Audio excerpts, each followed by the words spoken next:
Hello and welcome to Heavy Metal Rex. My name is Waits, and today we're going to be looking at something really crazy, but altogether not that surprising. And this has been something that's been going on for a few years now, and that's the EPA finally cracking down on a lot of companies that have been doing emission deletes and things like that over the past few years. But the one that's most important to us is COBB Tuning.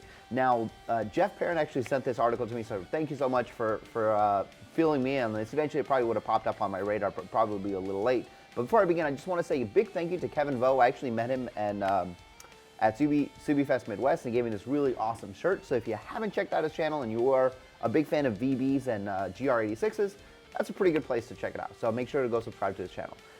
Now, for all of this, I've been hearing about the EPA and COBB doing all kinds of stuff for a few years. I remember originally I heard about some diesel company got shut down or had a massive settlement a few years ago. I think it was like almost like $1 million or something like that. But it's gotten even crazier because more and more companies, both small and large, have been getting hit by the EPA and the COBB, the coal COBB initiative. Which, you know, I understand why they're doing all this, but at the same time, we want to have fun with our cars, and I definitely stay from the political side of this, but it's all related. So we're just going to get down into this. I actually pulled up the actual articles or the listings on the EPA's page itself, and we're going to start with the COBB tuning one because this one is crazy. You saw from the thumbnail.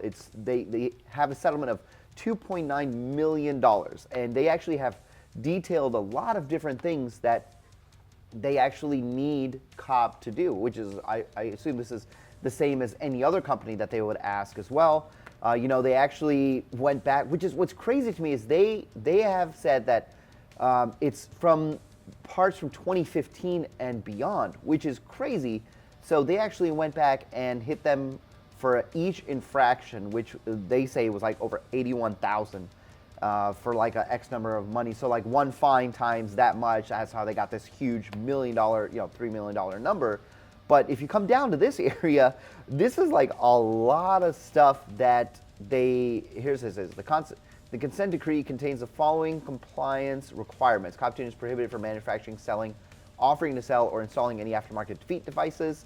COBB tuning is allowed to continue to manufacture and sell products, including its tuners, that are covered by the executive order, which is what they actually, when I was down there at COBB, this is what Marshall was talking about. They have EOs put in for the different things that they're trying to work on going forward to make sure that they are actually compliant so that stuff like this doesn't happen in the future, so they could spend less time and money on this stuff and more time and money on making stuff that we actually care about. Now, here's, and this actually kind of makes a lot of sense because a lot of people from previous models have been going back to COBB's website and saying, like some of the other things, like older J-pipes are starting to disappear, which makes total sense because all this is related to this right here. So there's a couple other things that they're required to do.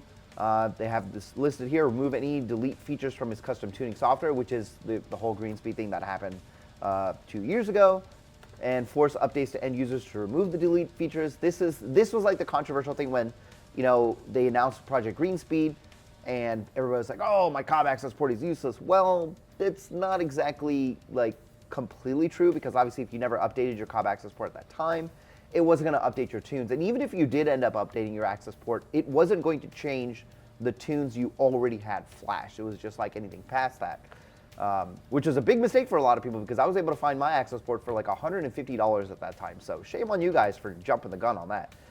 Destroy any defeat devices remaining in its possession. Fair.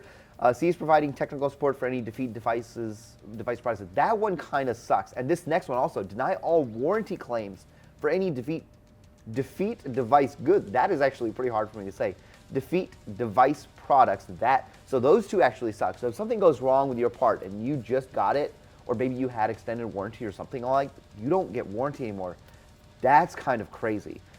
Instruct authorized dealers to no longer provide technical support or honor warranty. So this would be like if you bought a part from Import Image Racing or JDMuscle or Subi Speed or Subimas, like they also can't warranty this stuff for you.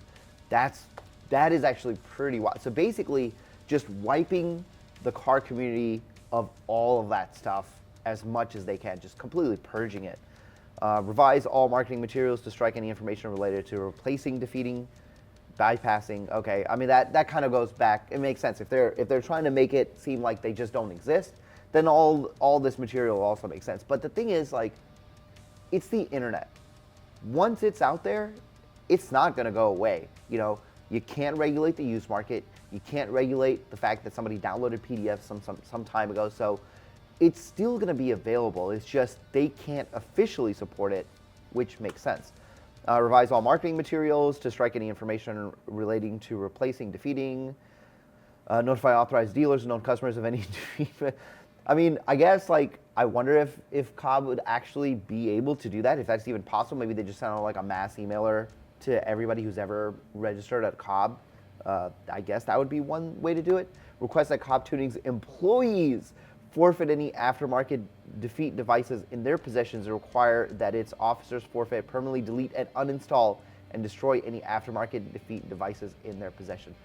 That is pretty extreme. So let's say you work at COBB and you've got, you know, there's like 10 employees and all 10 employees have WRXs with, like, I guess, catless jpipes. I mean, like, what are they going to do, right? They're going to have to tell their employees, like, you can't have that, or now I got to take that off your car. Like, I wonder how that's going to work. And like, if you guys are watching, COBB, if you guys are watching this video, this is really crazy, and it's really interesting because when it happened to the other diesel companies, that it was like a few years ago, I didn't really pay attention.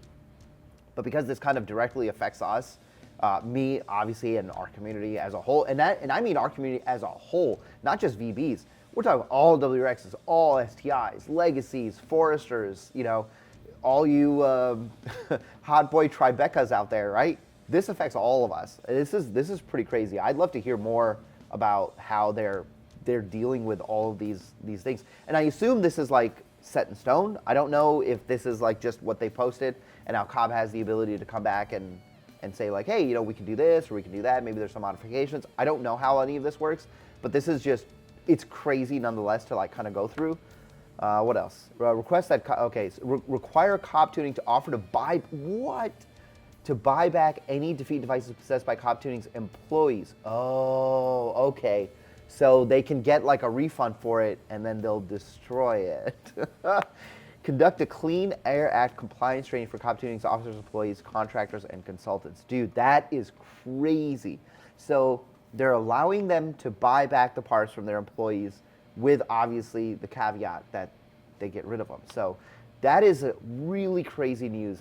Look, man, the whole community wishes you guys the best of luck through all this, and hopefully this doesn't really impact a lot of the other work that you guys are doing, because it would suck. Because I know, remember when we went down to COBB, you know, Marshall was saying how they did end up falling behind a little bit with the whole green speed stuff, and they eventually did catch up, and that's how we got, you know, launch control and the extra features for the VB, and, you know, the EPA compliant flex fuel kit for the, I think it was for the STI, and obviously we want that for the VB and other models as well. So, I mean, there's a good chance this is going to put them behind again, which sucks big time, but I hope they can get through this. This isn't even the craziest one. I was actually going through a lot of the articles on the EPA's website, and I wanted to show you this particular one for Cummins, as in like Cummins, all of Cummins that makes like the diesel engines. This is affecting engine models from 2013 to 2023, Ram 2500 and 3500. I know this isn't affecting us. It is indirectly, but the number is what I wanted to see. Look at this. Under the settlement agreement, Cummins will pay $1.675 billion. That is crazy. They're saying that is the largest civil penalty in the history of the Clean Air Act, which I cannot even imagine, dude. 2.9 million is a lot of money for COBB, right? I'm sure they make a lot more than that.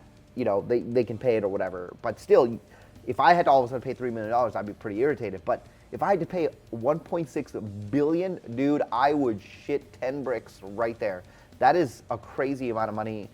I hope Cummins gets through whatever the hell they're dealing with, but this is pretty wild stuff. Now, for some of us, it's not really that big of a deal right now. Most of our daily driver guys are just running like 93 or E85 with some basic modifications, and it's not that big of a deal. But if you are trying to build your car well beyond the original specifications, and you want to make like 600-700 horsepower, you want to do all this crazy stuff. You know, maybe you want more noise, so you're going for like catless. You know, it's going to be an issue. You know, having old flex fuel kits, I wonder how that works. You know, old non-compliant flex fuel kits that are like, I know that they're floating around in the community. I know that there's catless J-pipes in the community. I know that old WXs and STIs did have like TGV and EGR deletes. You know, like how is the EPA going to even try to regulate the used market? Because like, yeah, you can tell COBB, you know, like slap on the wrist, why'd you sell it? Here's your fine.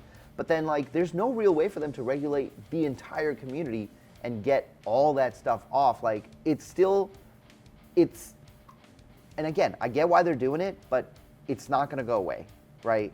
Just hurting the companies doesn't make all of the products disappear. Because like, what are the chances that COBB had like 100 GR catalyst J pipes sitting around, right? They probably don't. They may be somewhere else, or you know, maybe they've got 10 or whatever. But there's hundreds of them on the used market. You know, people have had them. It's been changing hands left and right. You know, and I know that certain companies or certain shops do have to make sure that they are also compliant. Like, you can't bring in a car and be like, hey, go ahead and cut this cat off. Most shops now are just like, whoa, hold on, we can't really do that. You know, so it's a weird time to be in, and I really try to stay away from the political side of stuff, but it seems like, you know, maybe somebody kind of knew that some things might be changing, or there's some behind the scenes information, because all this stuff happened like within the last few weeks. Like this COBB tuning one was September 16th, the Cummins one was January 10th, or maybe that's the one that I was thinking about. But I mean, I don't know. It's really interesting, and for somebody who's just now getting into modding and all that stuff, let's see how it goes. A lot of us are, again, not directly affected, but indirectly our community is affected. I am so offended my camera battery actually died the second I was doing my outro. So anyway, I hope you guys found this video informative, and let me know down in the comments what you guys think about this and how you feel. I'm sure there's tons of emotions when it comes to the EPA and everything that's been going on. Anyway, I will see you guys in the next one.